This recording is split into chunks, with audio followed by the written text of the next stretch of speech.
God requires everyone to be a worker in His vineyard. You are to take up the work that has been placed in your charge and to do it faithfully. Bible Echo, June 1, 1901. The value of service to God is measured by the spirit in which it is rendered, rather than by the length of time spent in labor. Their success and advancement in the divine life depends upon the improvement of the talents lent them. Their future reward will be proportioned to the integrity and earnestness with which they serve the Master. The Lord has a great work to be done, and He will bequeath the most in the future life to those who do the most faithful, willing service in the present life.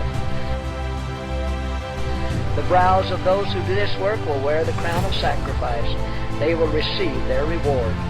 To every worker for God, this thought should be a stimulus and an encouragement. In this life, our work for God often seems to be fruitless. Our efforts to do good may be earnest and persevering, yet we may not be permitted to witness their results. To us, the effort may seem to be lost, but the Savior assures us that our work is noted in heaven and that the recompense cannot fail. Every act, every deed of justice and mercy and benevolence makes music in heaven. The Lord is good. He is merciful and tender-hearted. He is acquainted with every one of His children. He knows just what each one of us is doing. He knows just how much credit to give each one. Will you not lay down your credit list and your condemnation list and leave God to do His own work? You will be given the crown of glory if you will attend to the work that God has given you. The Lord desires us to rest in Him without a question as to our measure of reward. When Christ abides in the soul, the thought of reward is not uppermost. This is not the motive that actuates our service. Those who give their lives to Christ-like ministry know the meaning of true happiness.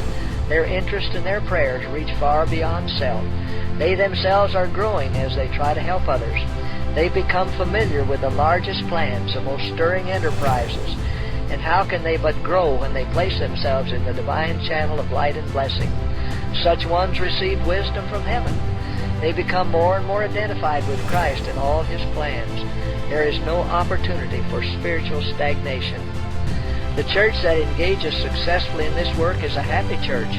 That man or that woman whose soul is drawn out in compassion and love for the erring, and who labors to bring them to the fold of the great Shepherd, is engaged in a blessed work. And oh, what a soul-enrapturing thought that when one sinner is thus reclaimed, there is more joy in heaven than over 99 just persons. Nothing is drudgery to the one who submits to the will of God. Doing it unto the Lord is a thought that throws a charm over whatever work God gives him to do. The Christian laborer knows no drudgery in his heaven-appointed work.